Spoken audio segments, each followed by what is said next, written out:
Alright, how's it going, everyone? Thank you for joining me on a new episode of Best and Worst Track of the Week on the Music Reviewer podcast for the week of May 8th. So, kind of getting to the summer season almost, and we're just doing it how we do it every week. If you're new to Best and Worst Track of the Week, all it is a weekly segment on a podcast where I talk about music, and I take all new entries onto the Hot 100, grade them all with letter grade, and also take one that's the worst and take one that's the best. That's all it is. This week, we got a bunch of stuff from Moneybagg Yo off of his recent album release. Not a official album bomb, but close enough to say, I guess, smaller mini album bomb. And some other artists this week, if you're interested in. Some stuff from Jason Aldean, H.E.R, Brown, featuring H.E.R as well. And some Latin American Mexican artists, Gera MX and Christian Nodal. Stuff that you can expect, so stick around if you're interested in hearing some track reviews and who gets Best and Worst Track of the Week as well. But yeah, it's a pretty decent week overall. Honestly, I was happy with the Best Track of the Week. For what it was, I think it was an interesting week overall too. A nice variety overall. So yeah, just before we get started, just want to let everyone know, new album review up. If you listened to last week's episode, you might have already known, but it's episode 55. The album is Rudder, New Light, New Machine by Brockhampton. Pretty interesting album overall. If you want to hear my thoughts on it, go ahead and check out that episode. Also check out the album. You might like it if you're a fan of hip-hop and rap. Brockhampton's always dropping some interesting stuff. And then also a new episode of Best and Worst Track of the Week that dropped last week, covering a lot of the tracks that came off of Slang Language 2. I dug a lot of the some of the material, especially with how feature heavy it was. I thought some of it worked, specifically like the stuff that they did with Lil Uzi Vert and then also Rowdy Rebel. But there was also some stuff I covered by Maren Morris and Ryan Hurd. They had a collab. And then also, I think, a track by Moneybagg Yo featuring Big 30 on there. If you're interested, especially in what I thought about like the Sign Language Project 2 overall, go ahead and check out that episode, the last episode of May 1st for Best and Worst Track of the Week. But nonetheless, let's go ahead and get into the gist of this episode. Alright, so some highlights this week before we get into track-by-track stuff. Save Your Tears by The Weeknd and Ariana Grande up to number 1. There's a new remix featuring Ariana Grande. Don't know if it was really quite necessary. I have a feeling they did that so that this track can get a number 1 hit. It worked. Didn't make the track any worse. It honestly wasn't a bad feature by Ariana Grande to any extent. I like how she fit into the track. A new number 1 for The Weeknd. Congrats on that.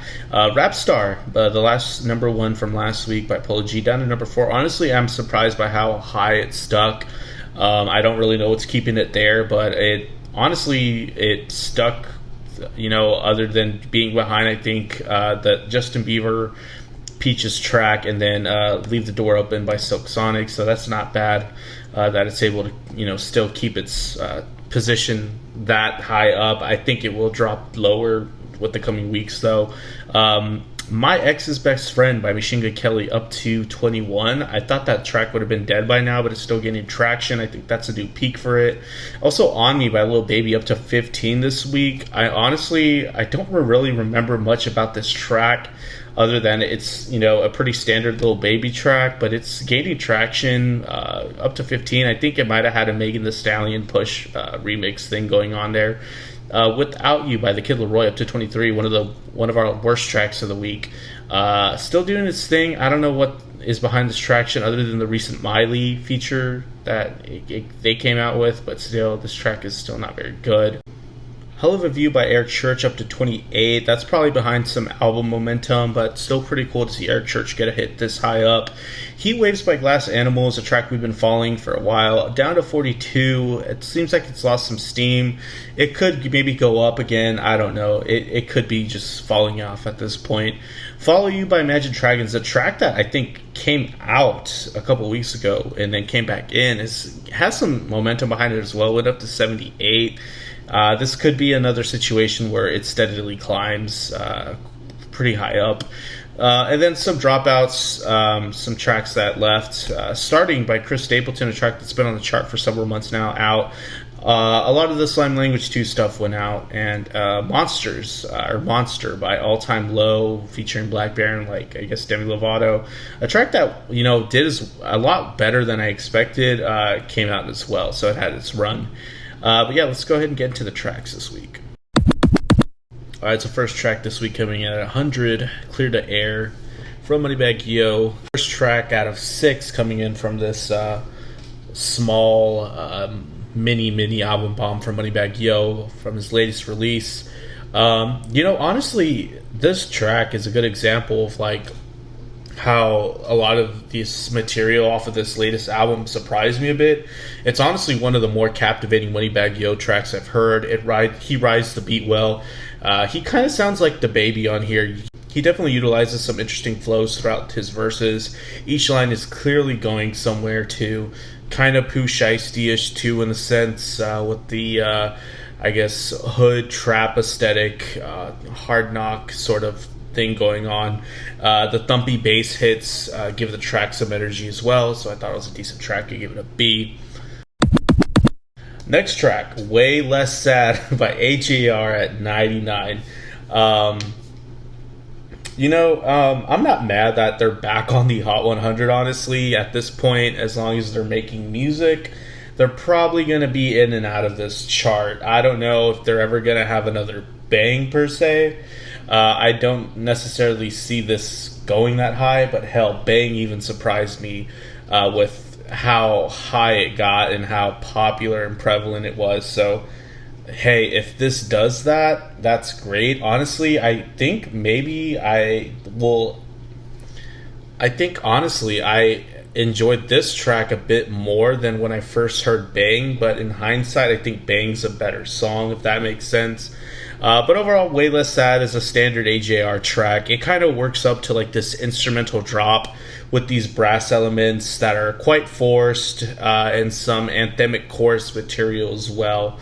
Kind of like every song they do. The clicky percussive elements, like the claps, I can honestly do without.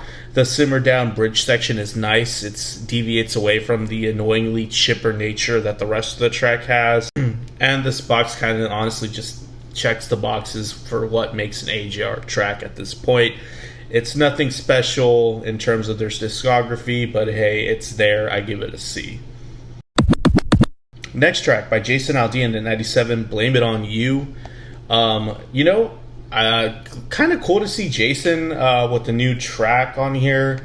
I think he might have been featured on the very first episode of Best and Worst Track of the Week that I did, and it was, I think, the track Get What I Get. A track that has since, I guess, gone and left the Nashville, I guess, rotation. He's back in form with the next single. I don't know if this is leading up to an album release, but this track isn't bad either. It can feel a bit uncomfortable, especially with how the second verse attempts to create like suspense and variation from the first verse. It's a bit clunky. The track does feature some held out guitar chords, and the distorted rhythmic guitar lines fill out the track quite nicely. This track just sticks to Jason's rock centric approach to country, which honestly I can appreciate. He stuck with it for so long. The track confronts some tough topics about him being the problem in like a relationship. It's like, I guess, humbling. Not as good as like the last single that he came out with, but I still gave this a B. Alright, next track, Come Through featuring H.E.R. by Chris Brown, or is it vice versa featuring Chris Brown? I think it's a Chris Brown track at 64.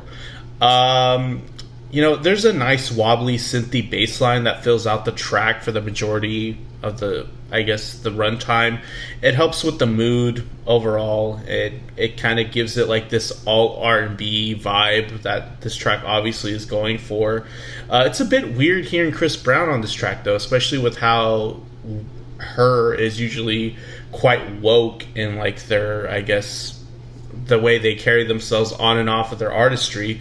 I guess Chris Brown has redeemed himself to earn, collaborating with certain artists. Admittedly, though, the parts that they're going off of each other vocally are quite good. I feel like the track is best when they're going at it together rather than the isolated, mini verses they sing. The snap percussion, I feel, ruins the song a bit. I would have settled for a traditional R&B trap set, but I guess they're really going for like this vibey alt R&B style that is, it's quite settled into. But I thought it was okay. I give it a B.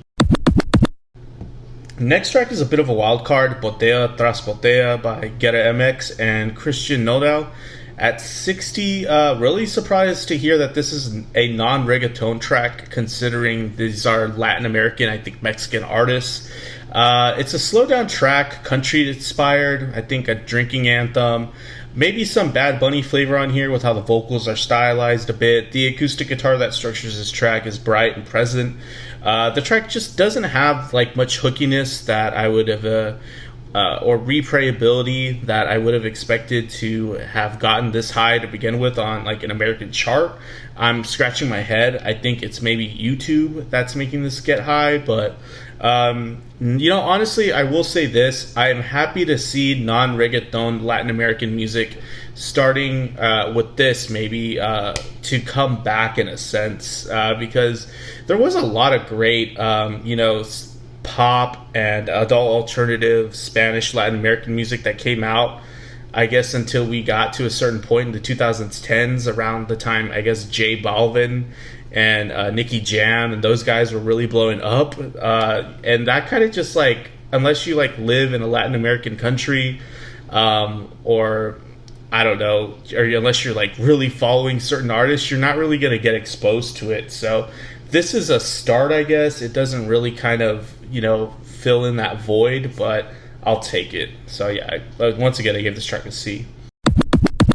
Next track, at 35, Shada's Lala by Moneybagg Yo. I will say, this is another track that surprised me by Moneybagg Yo. It's just everything that I've heard thus far has been, blatantly, I guess, middle of the road, or I guess boring, or just not very impressive by this artist. And this track does kind of change my view. There's an airy, thin synth melody that helps structure the track, that makes it a bit hooky and memorable in comparison to his other tracks. The track is a bit short, though. Repetitive rhythmic idea that is in his flow most of the time that is quite catchy. It makes the track feel pretty straightforward and to the point. It's more DaBaby like flow and presence, honestly. Not sure, pretty indifferent to this track, but I can see why someone would like it as well.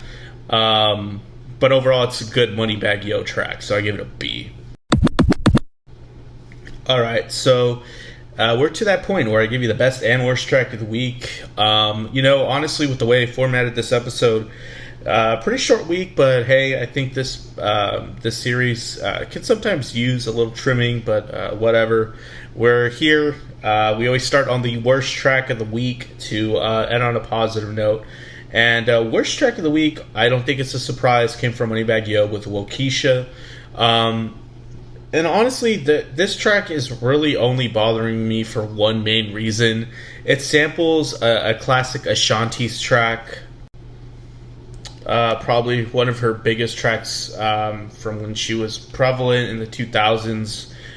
Foolish, the name of the track.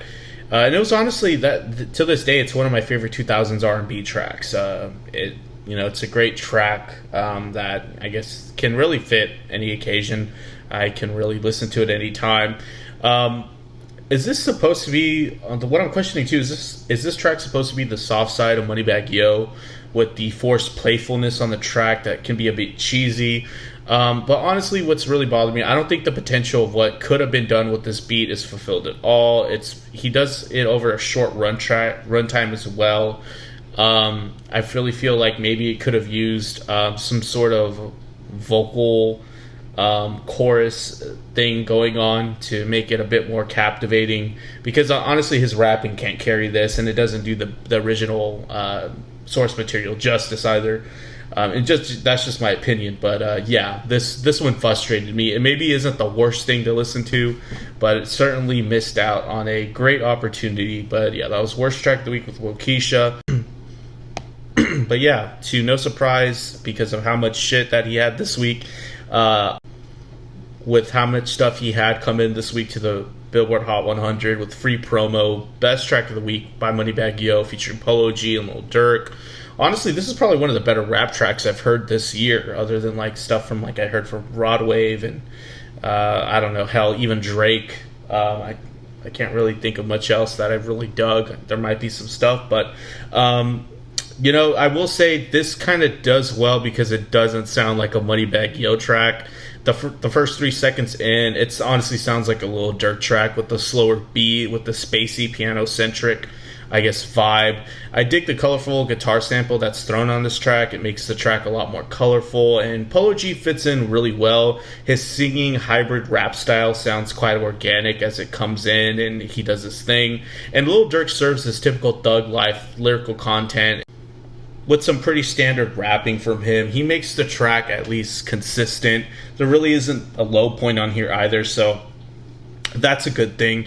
But I will say the track really does something unique. It ends on a guitar solo that we get that helps keep the track fulfilling all throughout. And it's a longer guitar solo, especially for a rap track. And you don't really get that in modern pop and R&B and rap music. And I was just surprised by that. And it was played quite nicely, and it was tasteful with some, you know, interesting runs. And it was quite melodic as well. Best track goes to Moneybagg Yo with free promo featuring Polo G and Lil Durk this week. And you know, honestly, pretty decent week overall, even though it was very set on the Moneybagg Yo stuff. Like I said earlier, if you're wanting to hear my opinion on those 2 other tracks I left out from Moneybagg Yo that didn't really make the cut for this episode, just Say Dat. And if Pain was a person, just go in the description. I will write a brief I guess paragraph of what I think about the track. But yeah, if you listened this far, thanks for joining me this week. My name is Josh, and like and subscribe on YouTube if you're on there. Leave a comment, good or bad. And also, if you're on your preferred streaming service, subscribe on there too. But yeah, take care of yourselves. I'll see you later.